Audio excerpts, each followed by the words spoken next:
ओह बाबा, पैर नहीं बाबा।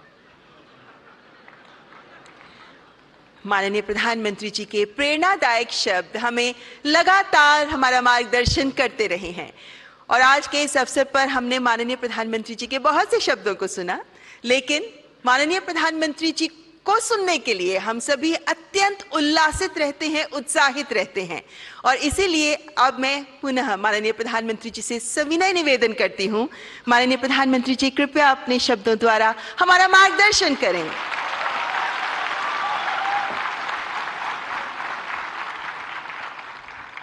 अभी भी कुछ सुनना बाकी है क्या?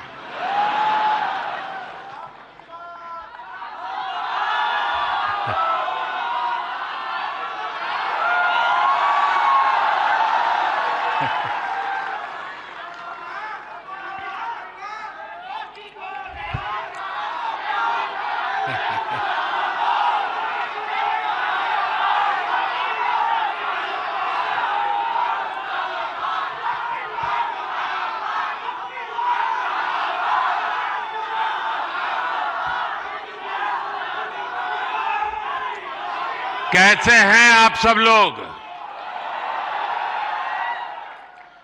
थोड़ी सी वाइब भी तो चेक हो जाए।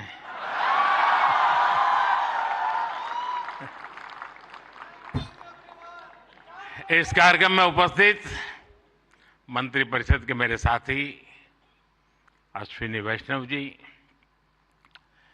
जूरी मेंबर्स भाई प्रसून जोशी जी, रूपाली गांगुली जी, देश के कोने कोने से यहां उपस्थित सभी कंटेंट क्रिएटर्स, देश के कोने कोने में इस आयोजन को देख रहे मेरे सभी युवा साथी और सभी अन्य महानुभाव, आप सबका स्वागत है, आप सबका अभिनंदन है। और आप वो लोग हैं जिन्होंने अपनी जगह बनाई है और इसलिए आज उस जगह पे आप हैं, भारत मंडपम।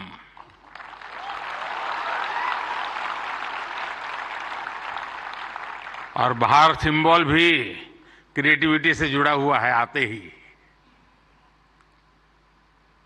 और यही जगह है जहां G20 से सभी मुखिया यहां इकट्ठे हुए थे और आगे की दुनिया कैसे क्रिएट करनी इसकी चर्चा कर रहे थे। और आज आप लोग हैं जो भारत का भविष्य कैसे क्रिएट करना उसकी चर्चा करने के लिए आए हैं।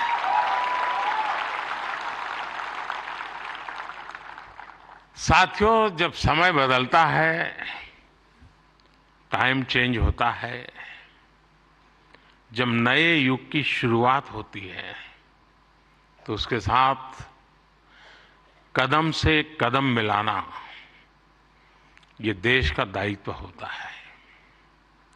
आज भारत मंडपम में देश अपने उस दायित्व को पूरा कर रहा है। पहले नेशनल क्रिएटर अवार्ड्स यानी पहला है, ये आयोजन नए दौर को समय से पहले पहचान देने का आयोजन है।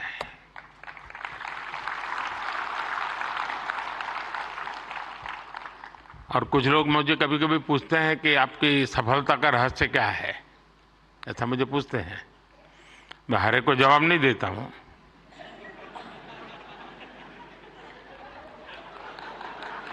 कोई रेस्टोरेंट वाला अपना किचन दिखाता है क्या?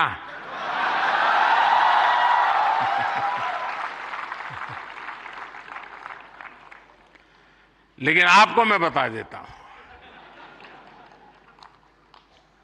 ईश्वर कृपा है, मैं समय से पहले समय को भांप सकता हूं।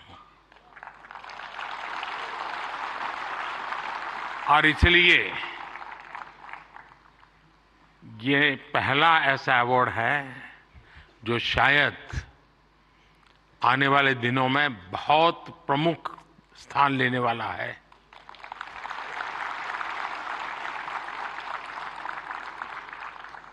ये इस नए युग को एनर्जाइज कर रहे आप सब युवाओं को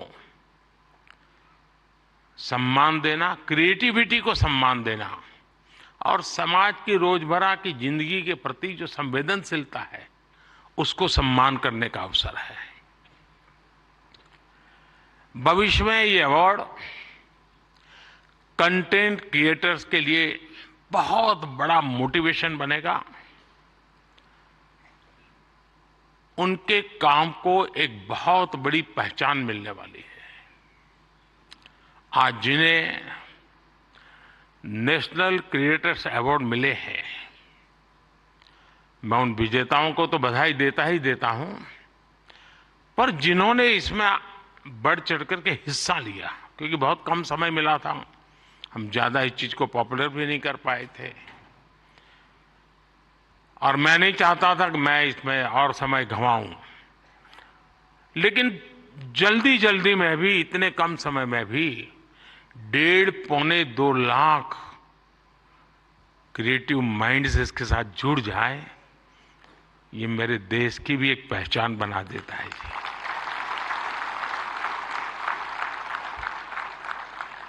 और साथियों, आज एक और पवित्र संयोग है। ये पहला नेशनल क्रिएटर्स अवार्ड महाशिवरात्रि के शुभ दिन पर आयोजित हो रहा है।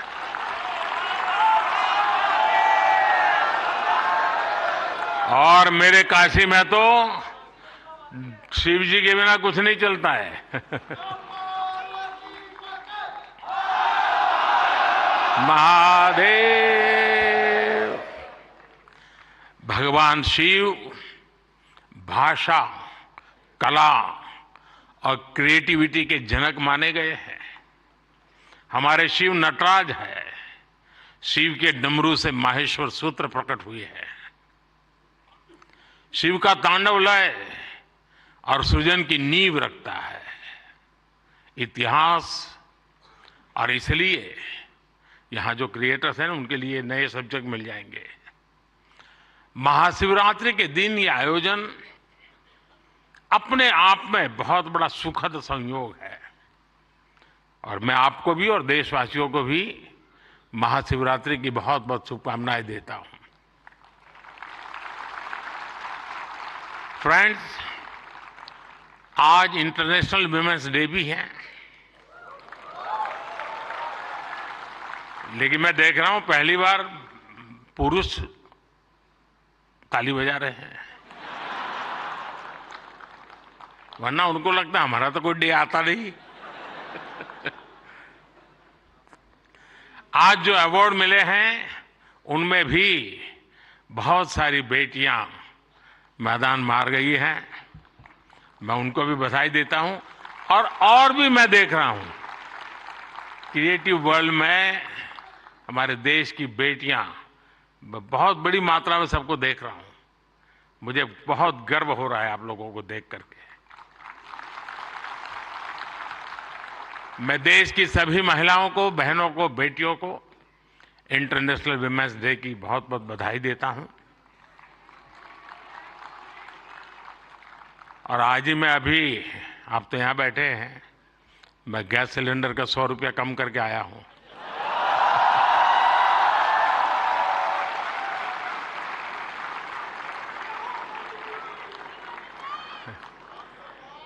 साथियों, किसी भी देश की जर्नी में किसी एक पॉलिसी डिसीजन या एक अभियान का कैसे मल्टीप्लायर इफेक्ट होता है, ये आप सबको देख करके पता चलता है। 10 साल में हुए डेटा रिवॉल्यूशन से लेकर सस्ते मोबाइल फोन्स, डिजिटल अभियान, इंडिया अभियान ने एक प्रकार से कंटेंट क्रिएटर्स की एक नई दुनिया क्रिएट कर दी है। और पहली बार ऐसा हुआ होगा जब किसी सेक्टर की युवा शक्ति ने सरकार को प्रेरित किया हो, सरकार को मजबूर किया हो कि कब तक बैठे रहोगे, इसको भी सोचो। और इसलिए भी आप बधाई के पात्र हो। आज के इस अवार्ड फंक्शन का क्रेडिट अगर किसी को जाता है तो भारत के मेरे युवा मन को, हर डिजिटल कंटेंट क्रिएटर को जाता है। साथियों, भारत का हर कंटेंट क्रिएटर एक और बात को रिप्रेजेंट करता है। हमारे युवाओं को अगर सही दिशा मिले तो वो क्या कुछ नहीं कर सकते हैं। आपने कंटेंट क्रिएशन का कोई कोर्स नहीं किया है ही नहीं तो क्या करोगे?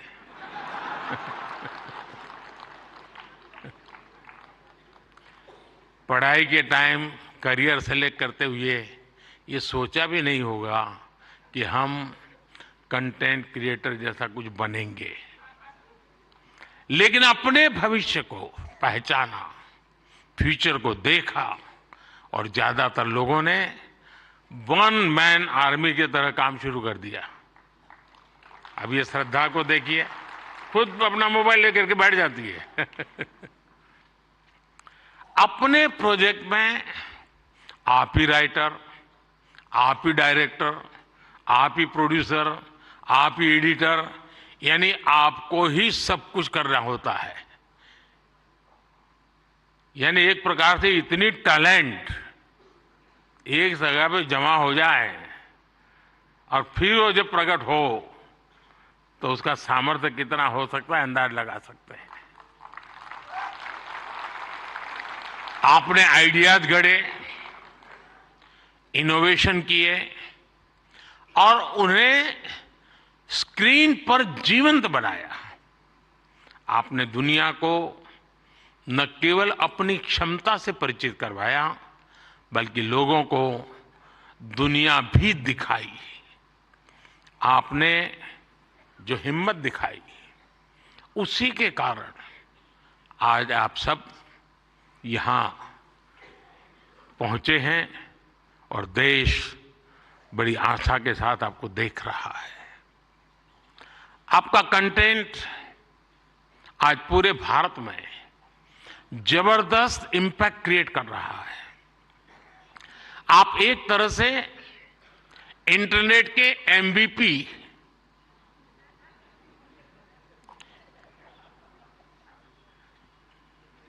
ठीक है ना?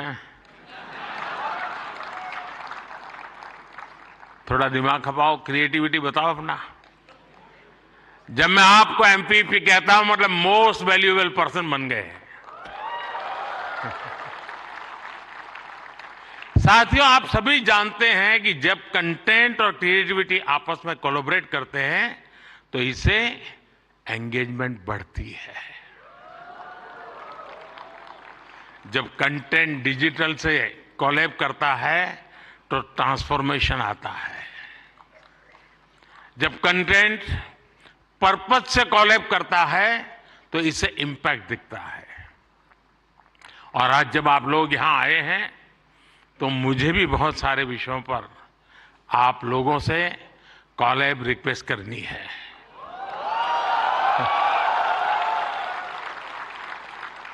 साथियों, एक जमाने में हम छोटी से छोटी दुकानों पर लिखा देखते थे कि यहां बहुत टेस्टी फूड मिलता है, ऐसा देखते थे ना। कोई भी कहे वहां क्यों खाना तो बोले टेस्टी फूड है। लेकिन आज हम देखते हैं कि दुकान वाले लिखते हैं कि यहां हेल्दी फूड मिलता है। अब टेस्टी नहीं लिखता है, हेल्दी फूड मिलता है। क्यों बदलाव आया?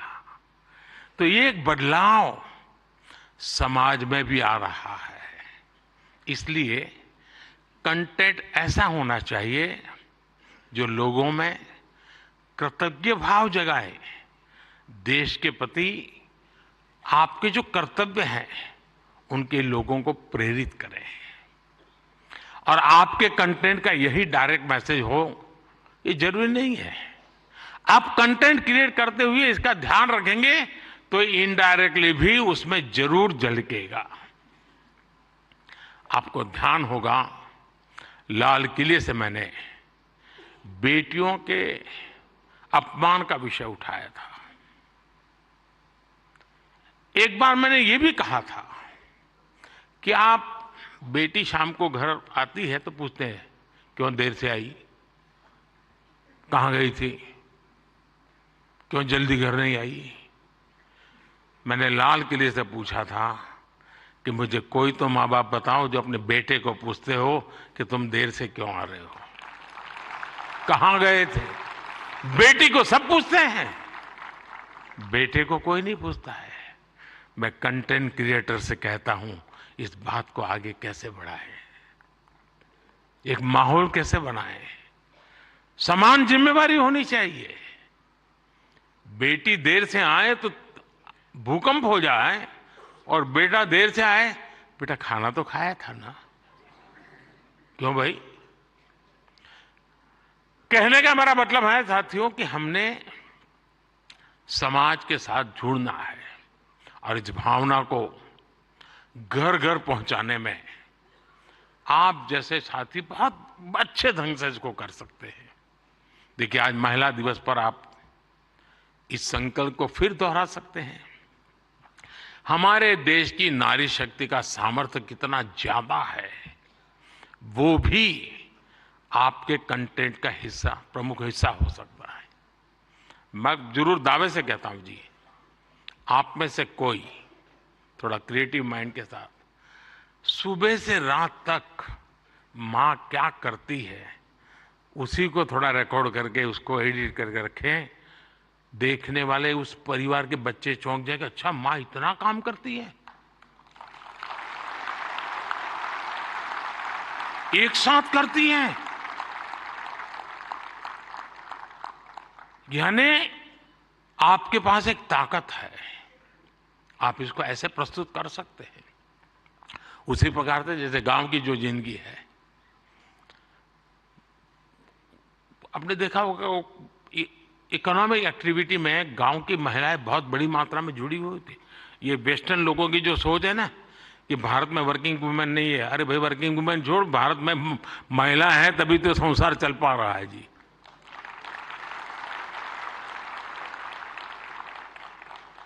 गांव में आप देखेंगे इतनी इकोनॉमिक एक्टिविटी हमारी माताएं बहनें करती है। अगर ट्राइबल बेल्ट में जाएंगे, पहाड़ों में जाएंगे, तो आपको मैक्सिमम इकोनॉमिक एक्टिविटी हमारी माताएं बहनें करती हैं जी। और इसलिए हमारी क्रिएटिविटी के द्वारा हम ये जो गलत परसेप्शन बने हैं ना, बड़े आसानी से बदल सकते हैं, हकीकतों के आधार पर बदल सकते हैं। और मैं मानता हूं हम इसको करना चाहिए। अगर एक दिन की जीवन की सिर्फ साइकिल को हम दिखाएं तो पता चलेगा कि हमारे यहाँ पशुपालक हो, किसान महिला हो, मजदूरी करने वाली महिला हो, कैसे काम करती, कितनी मेहनत करती है। साथियों, स्वच्छ भारत की सफलता से आप सभी परिचित हैं और आपने उसमें सहयोग भी किया है, लेकिन ये तो निरंतर चलने वाला जन आंदोलन है। कहीं पर भी कोई सफाई की अच्छी चीज आती है, अब जैसे मैंने अभी एक रील देखा, कोई टाइगर पानी पीने जा रहा है और उसमें प्लास्टिक के बोतल देखता है, तो टाइगर मुंह से प्लास्टिक का बोतल उठाता है और कहीं पर जगह पे छोड़ने के लिए चला जा रहा है। अब इसका मतलब मोदी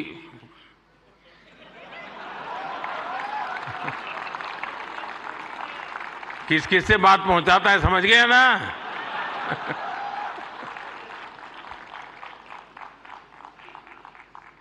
अब उसके माध्यम से आप भी पहुंचा सकते हैं और इसलिए आप इस विषय पर भी लगातार कुछ न कुछ जरूर करते रहिए। एक अहम विषय भी मैं आपसे स्पर्श करना चाहता हूं दोस्तों। ये छोटी छोटी चीजें जो मेरे मन को छूती है, मेरा मन करता है कि क्रिएटिव माइंड के लोग हैं तो शायद मैं मन खोल करके बातें भी कर सकता हूं। मैं भाषण नहीं कर रहा मुझे। जैसे मेंटल हेल्थ, ये बहुत ही छूने वाला विषय है और वैसे तो डिजिटल प्लेटफॉर्म पर काफी कंटेंट हंसी मजाक से जुड़ा होता है, लेकिन कई अन्य गंभीर विषय भी होते हैं। मैं देखता हूं मेंटल हेल्थ को लेकर, बहुत बधाई हो आपको, बहुत बधाई हो, बहुत बधाई हो, बहुत बधाई हो। मैं नहीं कह रहा हूं नहीं बनाते हैं, मैंने बोला ही नहीं है जी, मैं ऐसी गलती नहीं कर सकता हूं। मुझे मेरे देश के टैलेंट पे भरोसा है, मुझे मेरे देश के लोगों की संवेदनशीलता मुझसे जरा भी कम नहीं है।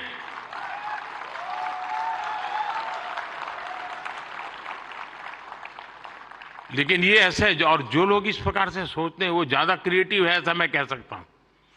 क्योंकि मेंटल हेल्थ को लेकर काफी क्रिएटर्स बहुत अच्छा काम कर भी रहे हैं, लेकिन अभी हमें इस पर और ज्यादा काम करने की जरूरत है।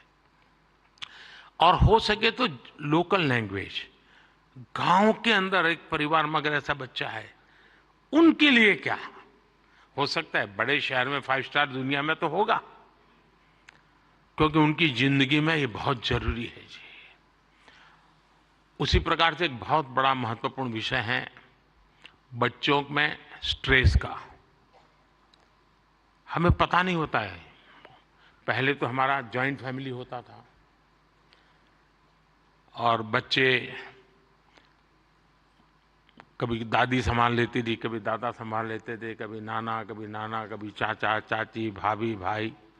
अब माइक्रो फैमिली है, दोनों लोग चले गए हैं, आया के पास बैठा है, पता नहीं उसको स्ट्रेस का क्या स्थिति है, कुछ पता नहीं है। अब जैसे एग्जाम का समय होता है, स्टूडेंट्स में रिजल्ट को लेकर के चिंता बहुत बढ़ जाती है, सांस फूलने लग जाती है। रिजल्ट आने पर फोन पर दोस्तों तो कह रहे जैसे रिजल्ट अभी आ गया हो, लेकिन धीरे धीरे पारा गर्म हो जाता है। मैंने कोई 12-15 साल पहले एक छोटी सी फिल्म देखी थी। उस जमाने में तो उतना वीडियो कोई पॉपुलर नहीं था, लेकिन मेरी ये रुचि है जानना, समझना, सीखना। और उसमें ये बताया गया था कि कुछ भी गलत निर्णय लेने से पहले बेहतर जीवन जीना ज्यादा आसान है और कितना जीवन सुंदर बनता है। और उस बच्चे को एग्जाम देनी होती थी, उसको लगता है ये सब मैं नहीं कर पाऊंगा, तो आत्महत्या करने के लिए सोचता है। शायद उसके जो क्रिएटर होंगे उनको याद आ जाएगा, मुझे पूरा याद नहीं, क्योंकि मैंने 15-16 साल पहले इसको, 20 साल हो गए होंगे। तो उसको मन करता है कि मैं रस्से से टांग करके जान दे दूं, तो रस्सा खरीदने जाता है। तो वो उसे पूछता है कितने फीट चाहिए लंबा, तो वो सोचता है फीट क्या होता है, तो जाके पढ़ाई करता है, फीट ऐसे होता है। फिर वो कहता है उसको वो हुक चाहिए, तो लोहे का चाहिए, कैसा चाहिए, उसकी पढ़ाई का।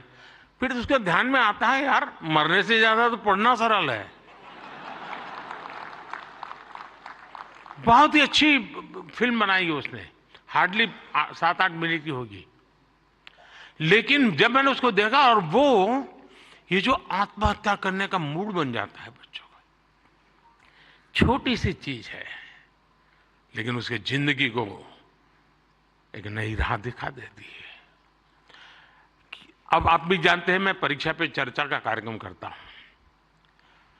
आपको लगता है कोई लोगों को मजाक उड़ेगा क्या यार के प्राइम मिनिस्टर है, बच्चों के साथ परीक्षा पे चर्चा करता रहता है, फालतू समय का।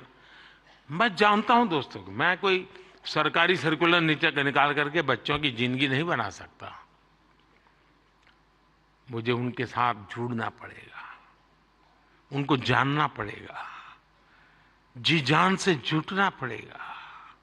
और उस समय यानी बारिश के बाद अगर मैं खेत में काम करूं तो काम का है, परीक्षा के दिनों में उसकी बड़ी ताकत होती है। और इसलिए मैं हर साल रेगुलरली ये कार्यक्रम करता हूं, क्योंकि मेरे मन में यही होता है कि इन बच्चों के साथ मैं कुछ बातें करूं, खुल करके बातें करूं। हो सकता है किसी को एक आध चीज काम आ जाए, उनके मन को छू जाए, उनका हाथ पकड़े, उनकी हैंड होल्डिंग करे, उनके माँ बाप को लगे, टीचर को लगे।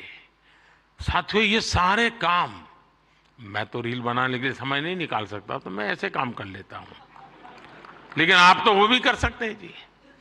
क्या हम ऐसा कंटेंट और ज्यादा बना सकते हैं जो यूथ में ड्रग्स के नेगेटिव इफेक्ट्स को लेकर अवेयरनेस लाए।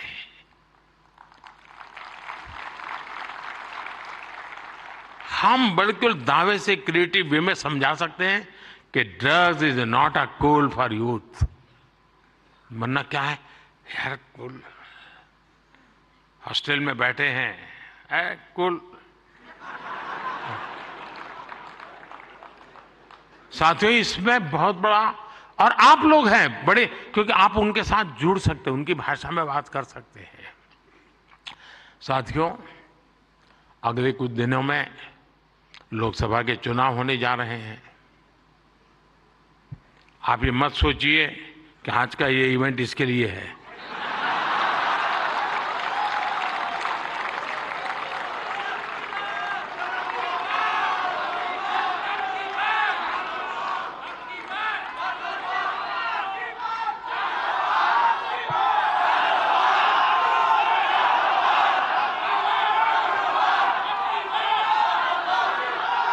और मैं आपको गारंटी देता हूं कि हो सका तो नेक्स्ट शिवरात्रि पर भी, या तो डेट कोई और हो सकती है, या ऐसा कार्यक्रम मैं ही करूंगा।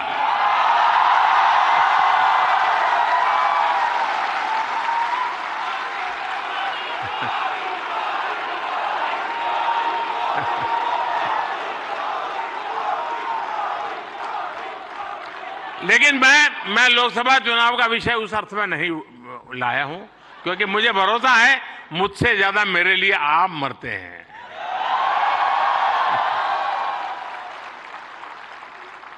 और आप मेरे लिए इसलिए मरते हैं क्योंकि मैं आपके लिए जीता हूं, और जो अपने लिए नहीं जीता है उसके लिए मरने वाले बहुत होते हैं जी।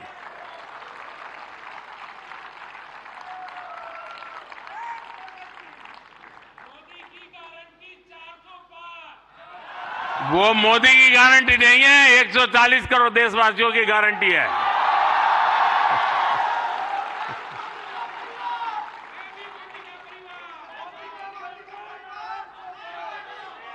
ये बात सही है, ये मेरा परिवार है। साथियों, मैं जो लोकसभा चुनाव की बात कर रहा था, और एक क्रिएटिव वर्ल्ड के लोग बहुत बड़ा काम कर सकते हैं। क्या हम ऐसा कुछ कर सकते हैं कि हमारे यूथ, और खास करके हमारे फर्स्ट टाइम वोटर, उनको हम जागरूक करने के लिए क्या कर सकते हैं, और उसको पता हो कि वोट देना यानी किसी को जिताना हराने का काम नहीं है जी। वोट देने का मतलब है तुम इतने बड़े देश की निर्णय प्रक्रिया के हिस्सेदार बने हो। तुम देश का भविष्य बनाने वाले एक महत्वपूर्ण पार्टनर हो। ये उस तक पहुंचना जरूरी है जी।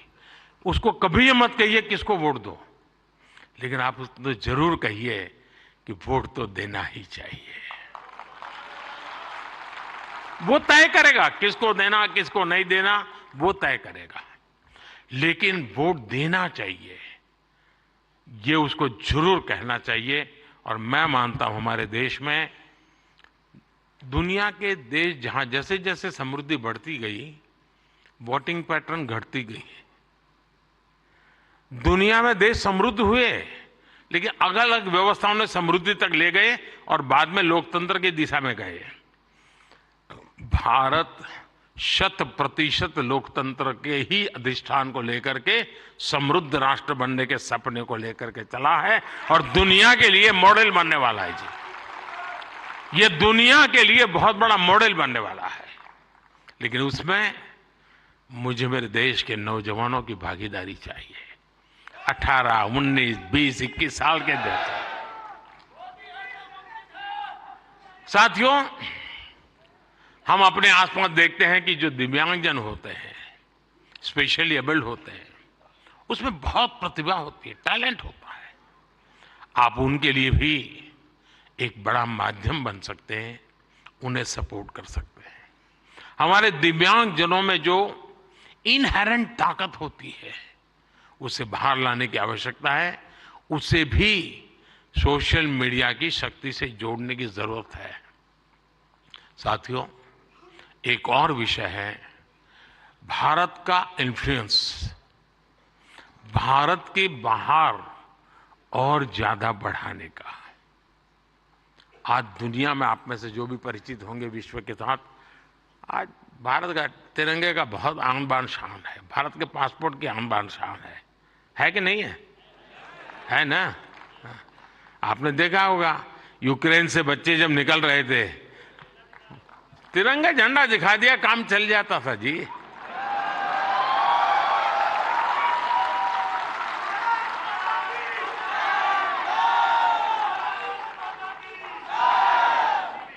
ये सामर्थ्य ऐसे ही नहीं आया है दोस्तों, ये सामर्थ्य ऐसा ही नहीं आया है।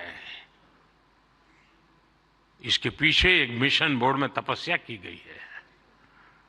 दुनिया में आज वातावरण बदला है, लेकिन उसको और अधिक आज भी दुनिया में कुछ परसेप्शन ऐसे ही है हमारे लिए। हम उसको बदल सकते हैं क्या? और मैं मानता हूं, मुझे याद है मैं एक बार किसी एक देश में गया था, तो एक इंटरप्रेटर मेरे साथ था।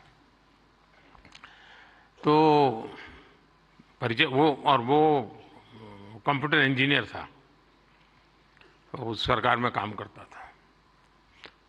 तो मेरी मदद की उसने, 3-4 दिन मेरे साथ था वो, तो परिचय हो गया। तो आखिर में उसने कहा, साहब आपको बुरा न लगे तो एक सवाल पूछना चाहता हूँ। मैंने कहा क्या? नहीं साहब, आपको बुरा नहीं लगेगा ना? मैं कहा नहीं ये दोस्त, 3-4 दिन से आप देख रहे हो, बुरा लगने का सवाल नहीं, आप जरूर पूछिए।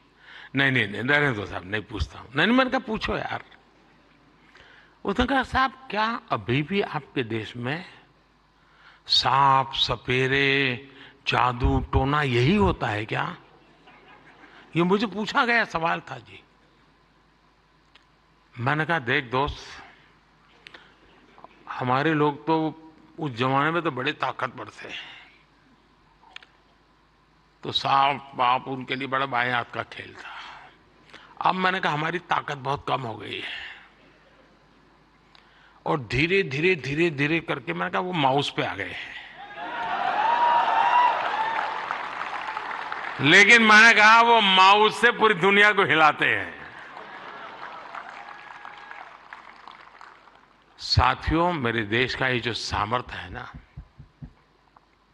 इस सामर्थ्य को हम आज अगर विदेश में बैठे किसी शख्स को, मैं समझता हूं हमारे सामर्थ्य से आकर्षित करें, उनको लाने की दिशा में हमारा काम हो, हम अपने कंटेंट को ऐसा क्रिएट कर सकते हैं।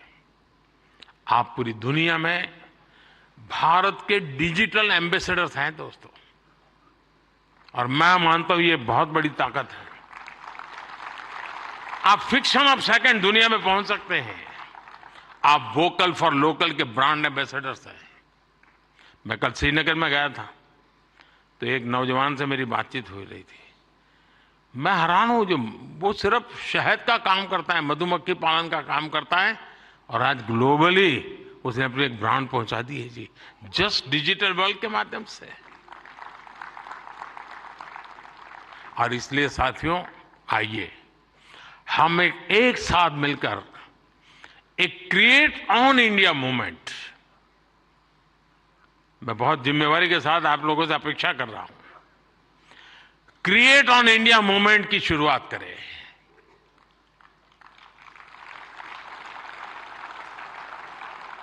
हम भारत से जुड़ी स्टोरीज को, भारत की संस्कृति को, भारत के हेरिटेज और ट्रेडिशंस को पूरी दुनिया से शेयर करें। हम भारत की अपनी स्टोरी सबको सुनाएं। Let us create on India, create for the world. आप ऐसा कंटेंट क्रिएट करिए जो आपके साथ ही आपके देश, हम सबका देश, भारत को भी ज्यादा से ज्यादा लाइक्स दे। और इसके लिए हमें ग्लोबल ऑडियंस को भी एंगेज करना होगा, दुनिया की यूनिवर्सिटीज के साथ, दुनिया के नौजवानों के साथ जुड़ना होगा। आज पूरी दुनिया में लोग भारत के बारे में जानना चाहते हैं। आप में से कई लोग विदेशी भाषा को जानते हैं, नहीं जानते होंगे तो आप एआई की मदद से काम हो सकता है। कुछ लोग सीख भी सकते हैं। आप ज्यादा से ज्यादा यूएन लैंग्वेज में, जर्मन, फ्रेंच, स्पेनिश जैसे लैंग्वेज में कंटेंट बनाएंगे तो आपकी और भारत की भी रीच बढ़ेगी। हमारे अड़ोस पड़ोस के देश हैं, उनकी भाषाओं में हम कुछ करें, हमारी एक अलग पहचान बनेगी। और आपने देखा होगा पिछले दिनों बड़ा महत्वपूर्ण डिसीजन हमने लिया है। मैं भी कुछ दिन पहले बिल गेट्स के साथ गप्पे मार रहा था, तो ऐसे ही एआई वगैरह सारे विषयों पे बहुत चर्चा निकली। कभी उसके विषय में जरूर आपको पता चलेगा। लेकिन हमने अभी कल ही एक डिसीजन लिया है, हम एआई मिशन को, और मैं मानता हूं दुनिया देख रही है कि भारत एआई में क्या काम करेगा, क्योंकि भारत लीड करेगा, मान के चलिए दोस्तों, क्योंकि मैं आपके भरोसे बोल रहा हूं।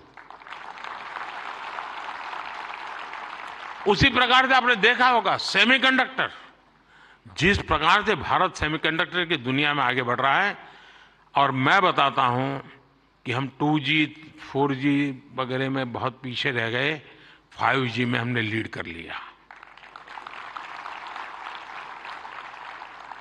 वैसा ही हम बहुत तेजी से सेमीकंडक्टर की दुनिया में, हम दुनिया में अपनी जगह बना लेंगे दोस्तों, और देखते ही देखते हम छा जाएंगे। और ये मोदी के कारण नहीं, मेरे देश के नौजवानों के कारण, मेरे देश के टैलेंट के कारण। इतना सामर्थ्य है। मोदी तो सिर्फ अवसर देता है, रास्ते से कांटे हटा देता है, ताकि मेरा देश का नौजवान तेज गति से आगे बढ़ चले। और इसलिए मैं चाहता हूं, जैसे हमारे पड़ोस के देश हैं, उनकी भाषा है, उनके साथ उनकी सोच समझ के अनुकूल हम जितनी चीजें पहुंचाएंगे, मैं समझता हूं हमारा नाता और जुड़ेगा।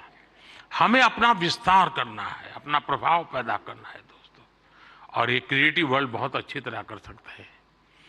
और एआई की ताकत आप जानते हैं, आजकल देखा होगा, मैं अभी जो आपसे बात कर रहा हूं, कुछ ही समय में वो आपको हिंदुस्तान की 8-10 लैंग्वेजेज में ये मेरी सारी बातें आपको मिल जाएगी, क्योंकि मैं एआई का उपयोग करता हूं। आपके साथ अगर यहाँ आते जाते मेरा फोटो निकल गया, तो आप एआई के माध्यम से वो फोटो अपनी कलेक्ट कर सकते हैं। नमो ऐप पर जाएंगे, फोटो बूथ पे चले जाएंगे, आराम से आपको मिल जाएगी मेरी फोटो। आज से 5 साल पहले कहीं मिल गए होंगे, एक कोने में मुझे देख रहे, आपकी एक आंख फोटो में आई है, तो भी वो आपको खींच करके ले आएगा वहां। ये एआई की ताकत है, हमारे देश के नौजवानों की ताकत है। और इसलिए मैं कहता हूं सबको कि भारत के पास ये सामर्थ्य है, हम इस सामर्थ्य को लेकर के आगे जाना चाहते हैं, और नेशनल इंटरनेशनल लेवल पर भारत की एक छवि नई ऊंचाई पर ले जाने का काम हम अपनी इस क्रिएटिविटी से कर सकते हैं। एक फूड क्रिएटर किसी को मुंबई के बड़ा पाव की मशहूर दुकान तक पहुंचा सकता है। एक फैशन डिजाइनर दुनिया भर को ये बता सकता है कि भारत के कलाकारों की खूबी क्या होती है। एक टेक क्रिएटर पूरी दुनिया को बता सकता है कि मेक इन इंडिया से हम क्या बना रहे हैं और भारत में इनोवेशन कैसे बढ़ रहा है। एक गांव में बैठा ट्रैवल ब्लॉगर भी विदेश में बैठे किसी व्यक्ति को अपने वीडियो से हिंदुस्तान की यात्रा के लिए मोटिवेट कर सकता है। हमारे भारत में तो इतने अलग अलग तरह के मेले होते हैं, हर एक पर्व में अपनी एक स्टोरी होती है और दुनिया उसे जानना चाहती है। जो लोग भारत को जानना चाहते हैं, भारत के कोने कोने को जानना चाहते हैं, उनकी भी आप बहुत मदद कर सकते हैं। साथियों, इन सारे प्रयासों में आपकी स्टाइल, आपका प्रेजेंटेशन, आपका प्रोडक्ट, आपके फैक्ट्स, अगर मैं मानता हूं हकीकतों विषय में कॉम्प्रोमाइज कभी मत कीजिए। आप देखिए, एक यूनिक अंदाज में आप जाएंगे। अब देखिए, आर्टिफैक्ट्स तो बहुत होते हैं, आर्कियोलॉजी वाले ने बहुत चीजें निकाली होती है, लेकिन जो म्यूजियोलॉजी जानता है ना, वो जब उसको बनाता है, रखता है, तो हम उस युग में पहुंच जाते हैं। 300 साल पुरानी चीज देखते हैं तो लगता है कि मैं उस समय जी रहा हूं। क्रिएटिविटी की ये ताकत होती है दोस्तों, और मैं चाहता हूं कि मेरे देश के भीतर वो क्रिएटिविटी है जो मेरे देश का भाग्य बदलने के लिए एक बहुत बड़ा कैटलिक एजेंट बन सकता है। और इसी भावना से मैं आज आप सबको मिला, आप सबको बुलाया। आप बहुत ही कम नोटिस से आए, आपने कुछ करके दिखाया है। जूरी को भी मैं बधाई देता हूं, क्योंकि 1.5-2 लाख लोगों की एक एक बारीकी को पहुंचाना बड़ा कठिन काम है। लेकिन आने वाले दिनों में ये काम और अधिक अच्छे ढंग से, अधिक साइंटिफिक ढंग से हम कर पाएंगे। मैं फिर एक बार आप सबको बहुत बहुत शुभकामनाएं देता हूं। बहुत बहुत धन्यवाद।